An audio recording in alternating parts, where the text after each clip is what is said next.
जन कल्याण की। इन 12 वर्षों में भारत में नरेंद्र मोदी जी के नेतृत्व में भारत के बढ़ते कदमों को भी देखा गया है। भारत की साख को दुनिया भर में और मजबूत होते देखा है। भारत के नेतृत्व को नई ऊंचाइयों पर और पहचान इन पिछले 12 वर्षों में देखी है। और इन्हीं 12 वर्षों में हमारी सीमाओं को हमने पहले से ज्यादा सुरक्षित और सेना का और मनोबल बढ़ता हुआ देखा। इन्हीं 12 वर्षों में 25 करोड़ से ज्यादा गरीब गरीबी रेखा से बाहर आए। गरीबों के कल्याण को केंद्र की योजनाओं के माध्यम से गरीबों के जीवन में बदलाव आते देखा। इन्हीं 12 वर्षों में भारत की अर्थव्यवस्था को दुनिया की पहली 5 अर्थव्यवस्थाओं में, और जो हमारे देश के पब्लिक सेक्टर बैंक थे, जिनके 12 में से 11 बैंक पीसीए फ्रेमवर्क यानी कि घाटे की दिशा में या घाटे में थे, आज 12 के 12 मुनाफे में आते भी देखे, रिकॉर्ड मुनाफे में आते थे। तो कैसे 12 वर्षों में भारत की तस्वीर बदली, कैसे गरीब लोगों की तकदीर बदली और कैसे ताकतवर भारत पहले से ज्यादा दुनिया भर में हो। प्रधानमंत्री नरेंद्र मोदी जी अगले कुछ दिनों में देश के चुने हुए निरंतर प्रधानमंत्री रहने वाले सबसे लंबा कार्यकाल प्रधानमंत्री नरेंद्र मोदी जी का। अगर आप देखिए 2014 से लेकर 2026 तक लगातार 3 बार देश ने मोदी जी को प्रधानमंत्री चुना, और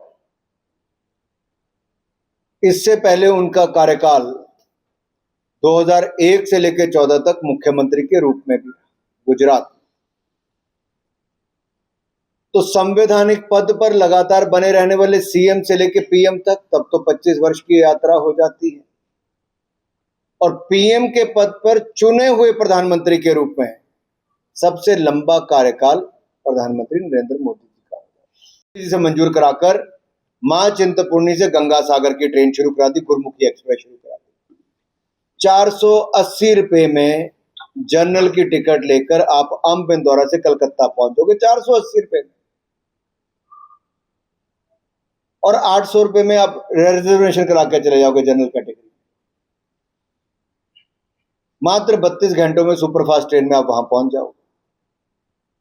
यहां से दिल्ली जाना है तो आपको 7-8 घंटे कार से लगते हैं।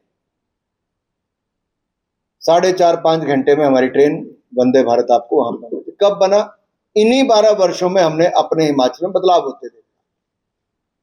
पीजीआई में इतना प्रेशर रहता था, आईजीएमसी में रहता था इलाज के लिए, आज एम्स 1700 करोड़ रुपया बिलासपुर में बन गया। मेडिकल कॉलेज हमीरपुर में चल गया। हमारे बच्चे साउथ इंडिया जाते थे पढ़ने के लिए, अलग अलग राज्यों में जाते थे, आज बिलासपुर और हमीरपुर में मेडिकल कॉलेज बन गए। 200 सीट यहां पर आ गई। सेंट्रल यूनिवर्सिटी साथ में बन गई 500 करोड़ रुपए की। इसी तरह से पीजीआई चंडीगढ़ की एक एक्सटेंशन सेंटर 500 करोड़ रुपए का ऊना में इस साल बन के तैयार हो जाएगा। ये सारे बदलाव जो आए, ये नरेंद्र मोदी जी की नेतृत्व वाली सरकार के कारण।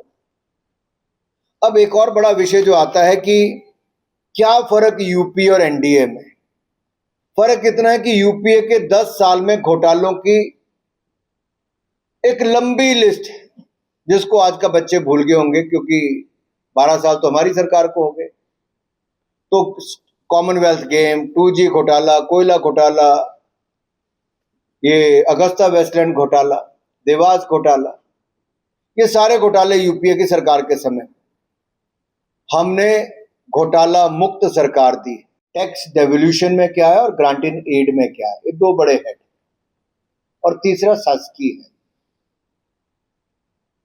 स्टेट्स के लिए जो central assistance grant capital infrastructure के लिए मिलता है। ये हमारी सरकार ने शुरू किया है। सैस्की के अंतर्गत हमने लगभग 7,000 करोड़ रुपया दे दिया। और इससे पहले जो टैक्स डेवोल्यूशन और ग्रांट इन एड है, अगर कांग्रेस के 10 साल मिलाओगे तो शायद उसका नंबर 70-72 हजार करोड़ आता था, और हमारा तो उससे 1,20,000 करोड़ रुपये हमने शायद उससे ज्यादा दिया। एग्जैक्ट नंबर मैं आपको बता नहीं पाऊंगा ऐसे, लेकिन उनसे कई गुना ज्यादा हमने पैसा दिया। यूपीए के 10 साल वर्सेस एनडीए के जो 12 साल हुए, इसका मुकाबला अगर आप करते हैं तो हमारी केंद्र की ओर से कोई कमी इन दो हेड में भी नहीं है। सैस्की में अलग से हमने पैसा दिया, और जो केंद्र की योजनाओं को अगर आप देखिए तो जितने 4 लेन हाईवे यही हजारों करोड़ के। मैं आपको एक छोटा उदाहरण और देता हूं। जैसे आपने रेलवे का उदाहरण पूछा, 2013-14 में 108 करोड़ रुपया कुल बजट रेलवे का मिला केंद्र सरकार से यूपीए के समय। हमें इस साल मिले लगभग 2790 करोड़ रुपया। तो हमारा तो लगभग 28 गुना ज्यादा पैसा, 27-28 गुना ज्यादा पैसा आता है। ये किसने दिया? मोदी सरकार ने दिया। आज लगभग 17,000 करोड़ रुपए के प्रोजेक्ट हिमाचल प्रदेश में रेलवे के चल रहे हैं, और पहले से कई गुना ज्यादा ट्रेन यहां पे चल रही। पहले तो चलती ही नहीं थी। आज अम्बिंदौरा का स्टेशन जाकर देखिए, कितना सुंदर स्टेशन बना। कई लोग उसकी रील डालते हैं, लोग पूछते हैं दुनिया के किस देश का है कि दुनिया आज उनकी ओर देखती है।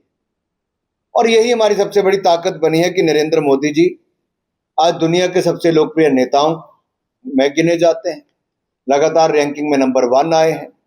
और दुनिया भर के जो G7, G20 से लेकर अलग अलग प्लेटफॉर्म है, वहां पे भारत को उच्च स्थान दिया जाता है। जो गलतियां कांग्रेस कर गई थी, हमने उनमें सुधार भी किए और देश को आगे ले जाने का काम भी किया है। आज का विषय यहीं तक रखना था कि 12 साल विश्वास के, विकास के, जन कल्याण के, और 12 साल उपलब्धियों भरे और भ्रष्टाचार मुक्त शासन देने के रहे। ये आपसे कहना था। आपके